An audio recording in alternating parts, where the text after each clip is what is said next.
God is in hell. I am Jamal Brown, and this is Tha Abduäl. Let me say something that is going to piss off the religious and unsettle the spiritual. God is in hell. Not because hell is good, not because evil is holy, not because cruelty is sacred, but because if there is somewhere the divine cannot be found, the divine is not infinite. And if your God disappears the moment things become ugly, then maybe you don't worship God. Maybe you worship your comfort. Think about it. Because we love a God who lives in churches. We love a God who lives in sunsets. We love a God who lives in babies being born, people falling in love, prayers being answered, and everything working out. But what happens when God walks into the prison? What happens when God enters the addiction? What happens when God is present in the psychiatric ward? What happens when God is sitting beside a person who has done something unforgivable? What happens when God enters Auschwitz? What happens when God enters the battlefield? What happens when God enters the mind of a suicidal person at 3 a.m? What happens when God enters hell? That's where the theology gets uncomfortable. Hell. Most people imagine hell as a place somewhere beneath the earth. Fire, brimstone, demons, punishment. God sitting somewhere above it all watching. But what if hell isn't primarily a geographical location? What if hell is what human existence can become when consciousness is swallowed by hatred, addiction, violence, despair, shame, domination, and separation? Hell can be a place. Hell can be a condition. Hell can be a society. Hell can be a household. Hell can be a prison cell. Hell can be a battlefield. Hell can be your own mind. And sometimes hell is the life you built while trying to escape the life that wounded you. I know something about that kind of hell. I know what it is to live inside chaos, to use substances to escape yourself, to become so numb that destruction starts feeling normal. To wake up and realize you don't recognize the man looking back at you. And here's what I eventually came to understand. The divine did not abandon me because I had entered hell. I had entered hell, but I had not entered a place outside of God. The lie about God. We've been taught to imagine the divine like a landlord. God is upstairs, earth is downstairs. Heaven is God's house. Hell is where God sends people he doesn't like. But that's not the vision I'm talking about. The power of the divine says something far more radical. All things exist within the divine. The divine is beyond everything and present within everything. The universe is not God, but the universe is not outside God. Existence is not identical with the divine, but existence is held within the divine. So if that's true, where exactly would hell be? Outside? Outside of what? Outside existence? Outside reality? Outside the sacred ground of being? There is nowhere to stand outside of the divine. That's where this teaching becomes dangerous, because if God is truly infinite, there is nowhere you can go where God is absent.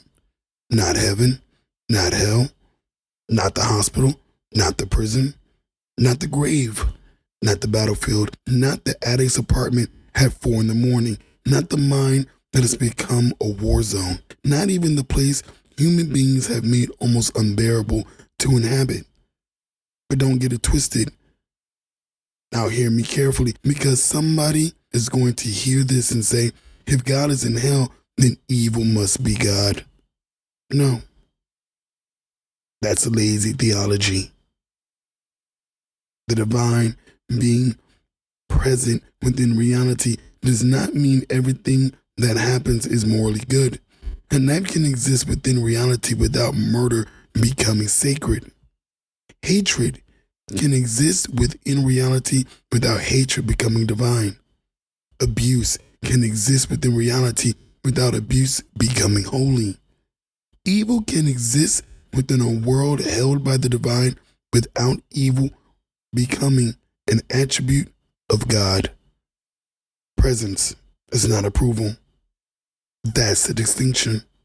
The divine can be present in a place where you are doing evil without blessing the evil you're doing. The divine can be present in your darkness without telling you to stay there. The divine can be present in your suffering without declaring suffering good.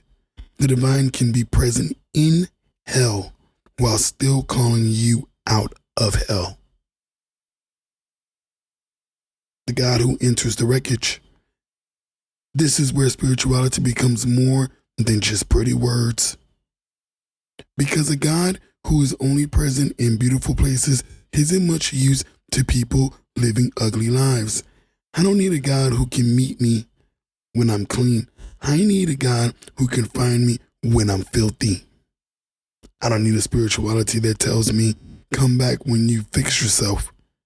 I need the kind of spirituality that says, I'll meet you here, but I'm not leaving you here. That's different. That's grace. Grace isn't God pretending your destruction doesn't matter. Grace is God meeting you inside your destruction and demanding that you become something more. The divine doesn't enter hell to decorate it. The divine enters hell to reveal that hell does not have the final word. You're hell. And now I'm talking to you. Because you might not believe in hell. Fine. You may still know exactly what it feels like. Maybe your hell is addiction. Maybe it's shame. Maybe it's rage. Maybe it's loneliness. Maybe it's nihilism. Maybe you become so accustomed to suffering that peace makes you suspicious.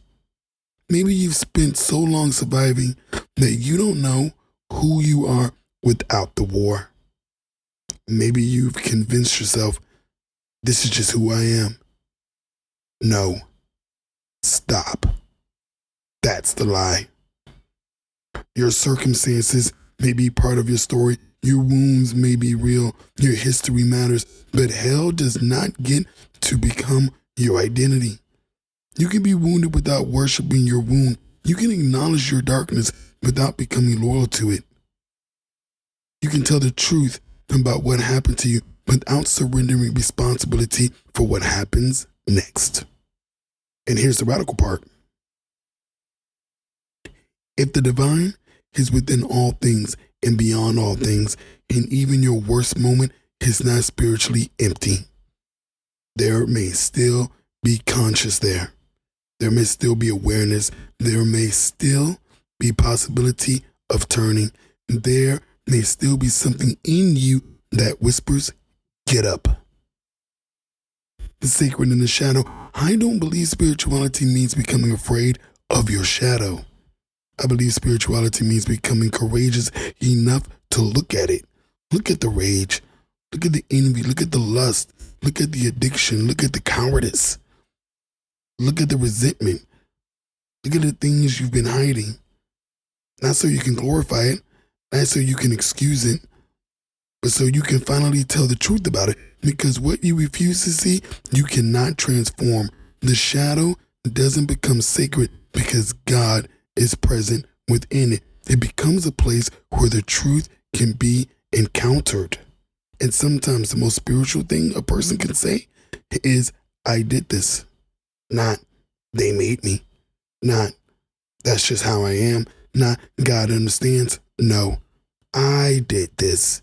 And then I will do something different. That's where transformation begins. God is in hell.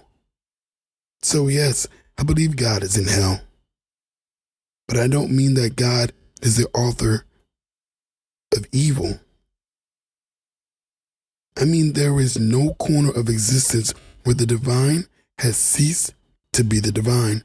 There is no abyss deep enough, no prison dark enough, no addiction filthy enough, no trauma devastating enough, no human being so disgraced that existence itself has been abandoned.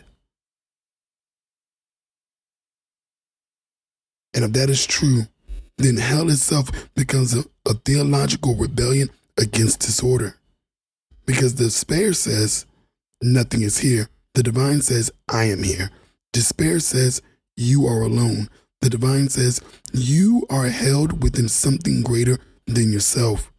Shame says, you are what you did. The divine says, tell the truth and transform.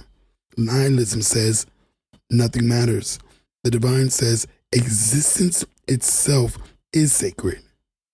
And hell says, there is no way out. The divine answers, turn the charge.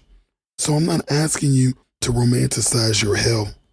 I'm asking you to stop believing it is godless. Don't worship your darkness. Don't make an identity out of your wounds. Don't call your destruction authenticity. Don't call your bondage freedom. Don't call your despair wisdom. And don't mistake the presence of the divine within your darkness for permission to remain there. God can be in hell without hell being your home. That's the distinction. The sacred can meet you in the wreckage, but you still have to do the work. Get sober. Tell the truth. Make the amends. Leave the abusive situation. Seek help. Confront your shadow. Take responsibility. Love somebody. Forgive somebody. Forgive yourself, but don't use forgiveness as an excuse to remain unchanged.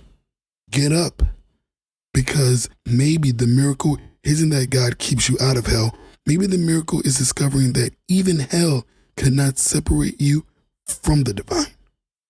And if the divine is still there, then you are not finished. Not yet. Hell may be where you found yourself, but it does not have to be where you stay. This is the Abduäl, servant of the divine, in service to the stigmatized, raw, sacred, profane. And if you find yourself in hell, look again. You may discover that God was there before you arrived. I am Jamal Abdul Brown. This is the Abduäl. Let it be so.